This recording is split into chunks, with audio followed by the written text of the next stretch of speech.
Well, welcome to the 700 Club. There's a new danger coming out of California. Black market cannabis tainted with toxins. Drug cartels are shipping migrants to Northern California where they're forced to work on illegal marijuana farms. Well, these farms are also threatening California's water supply. CBN correspondent Chuck Holton reports on the far-reaching repercussions of the crisis at our southern border. The impact of migrants pouring across the U.S. southern border is reaching here in Humboldt County, California, helping fuel a rise in illicit cannabis operations staffed by undocumented workers. Instead of escaping poverty and oppression, many migrants often find a rude awakening here in America. So modern-day slavery is happening here. Labor trafficking is a major deal here when it comes to marijuana. Like I said, it's something to where, you know, this is still very much organized crime. And we have organized crime and syndicates from all over the world that are here in California that are invested in growing marijuana illegally and funneling through the markets, again, throughout America and throughout the world. And so they're bringing in their own labor and they're forcing them here to work against their will, and sometimes they're sold into sex slavery, sometimes they're just used for labor. And we even had a case here about 10 years ago where we had 2 people from Guatemala that were shot. It's not just that these illegal marijuana grows here in California are a driver of 70% of all of the illegal marijuana consumed in the United States. It's also not just a driver of a whole lot of illegal migration to work those grows. But one of the biggest problems caused by these illegal grows is right here, what you see behind me. The very precious resource of clean, clear, drinkable water here in California as they come off a 100-year drought. These plants take a lot of water, and they take a lot of this drinking water off the table for the consumers here in the Golden State. This stuff is obviously, we have a regulated market now in California under Prop 64. Many states have regulated cannabis, but this is the illegal stuff that will never be allowed. It's on public and private land. It's not grown with permits. It's not organic. It has deadly pesticides on it. Some of them, brother, that are so deadly they were banned by the EPA in America 20 years ago. In addition to the health threat posed by pesticides, the men running these secret farms are often armed and aggressive. They're armed. They don't, want to give up in many times. There's a lot of poisons that we run across, and exposure could be deadly. And actually on the private lands, it's even more dangerous because it's so much concentrated. The origin of these hidden operations traces back to a familiar evil south of the border. And we got to remember that it isn't only a cannabis problem that these cartels are part of. These cartels are also the same groups. If they're growing black market cannabis that's tainted with these toxics, they're also trafficking, dirty fentanyl pills that are killing hundreds of thousands of Americans. Dealing with these issues daily, Sheriff Hansel believes he's in the right place. We see in Humboldt County and in California good versus evil. We see the evil of child abuse, of drugs, of sex trafficking. We see people's worst days every single day, and we have a very difficult time sometimes dealing with that and coping with that. And I believe if you didn't have a Christ-centered life, you can't rationalize that. God has put me here, and this is my mission, the Sheriff's Office, the people of Humboldt County, and when God tells me that it's time to go, I'll go. From Northern California, I'm Chuck Holton for CBN News. Well, it's incredible to me in an age of legalization that you would actually find this kind of black market still happening. But it is, and it's happening not just in California, but across the nation. Be aware there's a reason we call it weed. There's also a reason we call it dope. And what is happening is the demand in our country for this product is what's driving this. And we need to all recognize without that demand, none of this exists. In other news, a bill to raise the debt ceiling passed the House last night. Now it's up to the Senate to get the deal done. John Jessup has more on that story from our CBN News Bureau in Washington. John? That is right, Gordon. The vote came after fierce opposition to the bill by some Republicans and Democrats. In the end, 71 House Republicans voted against the bill, but 165 Democrats backed the measure to push it over the finish line. House Speaker Kevin McCarthy called it, quote, the biggest cut in savings Congress has ever made. Hardline Republicans wanted more cuts and say the bill doesn't do enough to rein in spending. Now it goes to the Senate, where leaders are calling for a quick vote. No one on either side would call this agreement perfect. No one got every single thing they wanted. That's why it's a bipartisan agreement.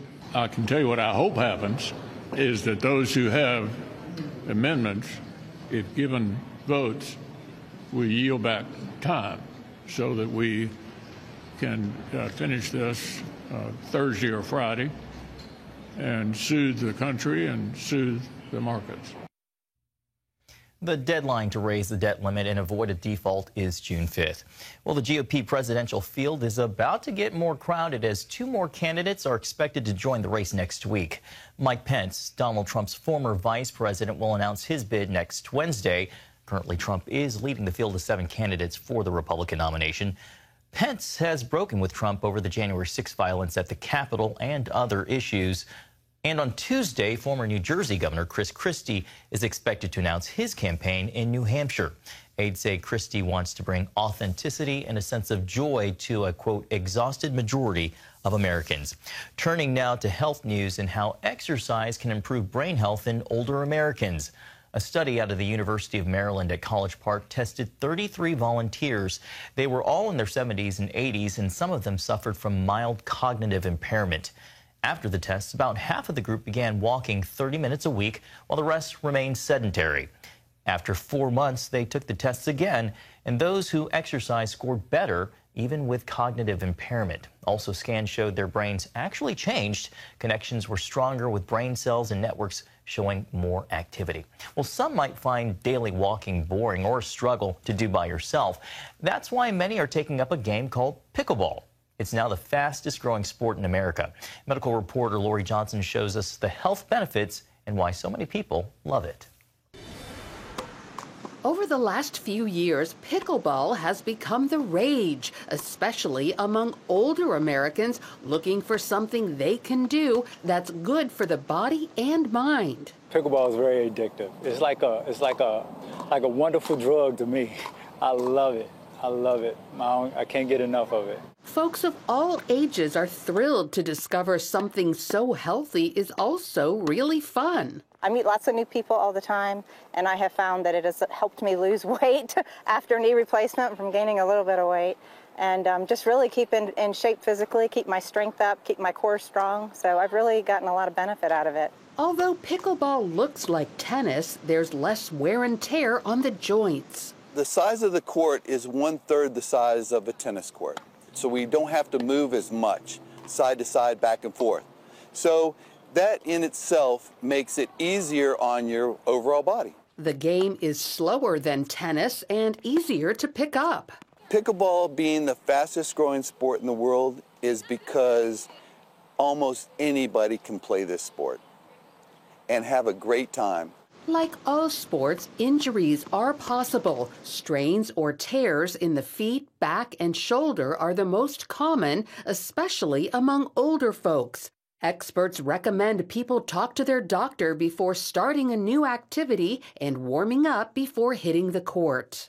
Pickleball was invented in 1960s Seattle by 2 guys who wanted to play badminton but only had the net. So they improvised using equipment from other sports, ping pong paddles and a wiffle ball.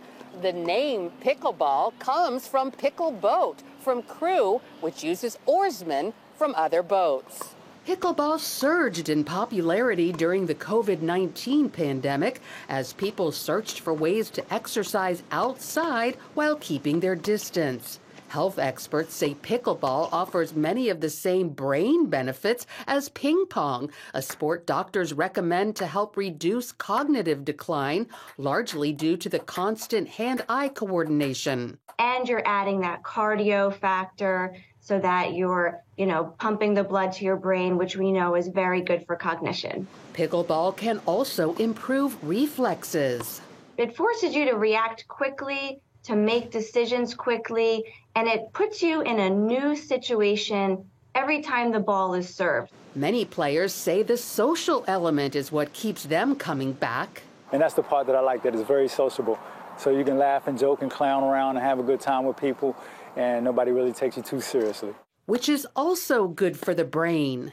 Being around other people and meeting new people and being social has been shown to be a really important lifestyle factor in preventing dementia. Exercise can help us sleep better, and vitamin D from sun exposure can improve our mood. So while trying a new sport can be intimidating, especially if you've been on the bench for a while, pickleball can be easy, fun, and very healthy, regardless of age. Lori Johnson, CBN News. So many health benefits to pickleball. He knew. Gordon, you ready to hit the courts? No, John, I'm not ready to hit the courts. I look at that and go, I'm not sure. But here's the key. Doctors say if you stay physically active, then you're going to have much better mental function. You're going to have much better cardio function, and you're going to feel better. So please stay active, whatever that is. And if it's pickleball, then more power to you. If it's riding a bike, great. For me, it's picking up my camera, going on a walk, and seeing what I can photograph. So the key is, do you like it? Because if you don't like it, you're not going to continue doing it. You're going to start and then stop. So whatever it is you like to do that keeps you active, then by all means, do it.